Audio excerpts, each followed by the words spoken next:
as you know, I do loads of scripts. And the way that it sort of works is I put them out to members first, and then after a period of time, I release them out into the wild to run free. But a couple of people said it's like, I mean, the way I do them is a bit random, isn't it? I put Dropbox links and all sorts of stuff. And they've been asking me, can I do a Git? Well, I've done that. What I've tried to do, I've grabbed as many of the scripts as that I pushed out into the universe back in the day up onto Git. And then obviously there's, for the member scripts, they're still going to get them how they get them at the moment in the members comments. But the ones that I'm sort of released into the wild, they'll all be on Git. So what we'll do in this video, we just jump over to the Git and I'll show you the ones I put out, because there's two that used to be members scripts that might interest people that I've just decided to put on Git, and you can have a way with as you will. So what we'll do, we just jump over to the Git page and then I'll talk you through the scripts that are there. They're not all Omarchy. There's some of the ones I wrote ages ago, but they still work. So I mean, you might have a use for them. I mean, I've got one of the scripts is for turning a generic mini PC into an Ubuntu standalone Plex server, which is quite handy if you've got a piece of old rubbish hardware lying around. But there's all sorts in there. Anyway, so going forward, when they're free, I'll just push them to Git, and then you can, because I found an easy way to do it with Claude. That's what I'm talking about.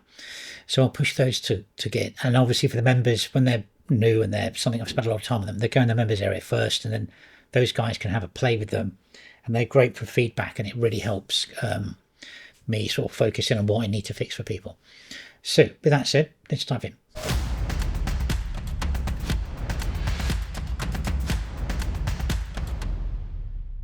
Okay, so here we are in Omarchy. I'm just going to jump over to that one. Jump over to Git. All right, so it's still got my old logo. I'm going to change that to the new logo, the no signal one. But what have we got in there? So I've put the Omarchy TUI monitor, TUI control. Now, what that was is basically you launch it and you can set, and I put the video here, the monitor manager. So basically you can watch the video to see what it does. It launches and you can control your different monitors and do different settings. Now, Omarchy's come a long way, because when I made this, there was no real quick way, but now you can, there's a few controls built into the keyboard on Omarchy that you can actually sort of change your scaling without having to dive into the monitor config. But this is just a simple thing you can go in, and it's designed for multi-monitors, so you can sort of like work from there. The other one I pushed up is the Omarchy Dual boot with Windows script. Now, this is an interesting one, but as you'll see in the videos on here as well, you can have a look at that one. So hang on, click through. Yeah, so remember this here. So what that did was you first of all install Windows, and then you install Windows and you leave a free path of partition. Then you basically use an ISO of Omarchy, you run this script and it patches the ISO of Omarchy, and you use the ISO it creates, and then you install that. Now, one of the big problems with Windows and using Limini or any of the bootloaders is when you do an update on Windows, it will overwrite the EFI. It will just wipe it out. So you get a situation where it'll work the first time. You'll get the Limini thing. You'll see everything be great. You'll do an update. It'll wipe it out. And you'll be booting into Windows and you can't get back. So this affects everything. Apparently it's a known thing with dual booting. So this is based off of your key. So when you like boot up, you hold down F12 to boot from your partitions. That's designed for that. Now, some systems don't agree with that. All my machines allow me to do either F12 or F8 and put me into a boot menu, and I can select Omarchy or I can select Windows 11. So that's there if your system works. Someone tried it with one of the new ThinkPad laptops, and I don't think it works out for them. I mean, but this is designed to go on the same partition. This is the same drive, not separate partitions, separate drives, the same drive. So give that a go, see how you get in. Some of the older scripts as well. So ages ago I wrote DaVinci Resolve installer for Pop OS. There's also the DaVinci Resolve, in fact the AMD cards for Omarchy, which is nightmare, because AMD doesn't really work with DaVinci Resolve, but this one does, but it's for the 9000 series cards. So if you've got one of the newer cards, 9000, 960, 970, is there a 980? Okay, it will work, but you won't get video acceleration. That's it. I also had a moment of madness and I wrote a DaVinci Resolve installer for OpenSUSE Tumbleweed. I don't know, does anybody use that? I did. There's also here, there's a DaVinci Resolve installer for Rocky Linux 10. DaVinci Resolve was always, and it still is, pushed out, I think, with Rocky 8. So your Linux distribution of DaVinci Resolve would be Rocky 8. I mean, that's ancient, and it doesn't even work now. And even the guys at Blackmagic said that. So this, I wrote a script that installs it, brings you up to date with your NVIDIA drivers. It also installs DaVinci Resolve, but it does something really clever, because if you transfer a Windows project over to Linux, and someone's put typefaces into your Linux project, into your Windows project. When it goes over to Linux and you bring the project in, it'll break because you wanted the font. So there's a font installer that pulls in the Microsoft fonts. Because I mean, it's like I did that as a proper setup, because a lot of people like professionally would be using something like Rocky, which is a really stable platform for using DaVinci Resolve. So that's got that in there. So have a look at that. There's also a Plex server setup. Now this is for Ubuntu or Mint, and it literally turns your box into a media server. So you fire and forget. You start it up, off it goes. You leave it running, and basically it becomes a media server. People find it quite hard. I mean, they end up using Windows boxes and stuff for Plex media servers. So also we've got DaVinci Resolve install script for Mint. This one's been massively popular. You can install either Resolve 20 or Resolve 23 on there, and it will you put it in the downloads folder. It's all in the videos. It's a very old video. He says, yeah, God, that's some AI cheese grater there. So I made it back on my Mac 5.1 when it was running Linux. So let's go back. But yeah, that gives you DaVinci Resolve either free or free on Linux Mint. What else we got? Cosmic Store from Omarchy. I built a flat pack. Anybody can remember this? I built a flat pack an installer for the Cosmic Store, because the Cosmic Flatpak Store is really nice. And sometimes you want to put a flat pack, you need a flat pack, and it's just simpler to do this than use the AOR. So you could download that, and basically, I think I've got it on this one. Hang on a minute. Cosmic. Here you go. So fire that up. Yeah, so that's just come over the other side. So there it is. It launches up, and you can install your flat packs from the Cosmic Store on that. It's pretty cool. What else was there? Obviously, DaVinci Resolve installer for Omarchy. There you go. So you can easily install DaVinci Resolve on an Omarchy install. The motion wallpapers.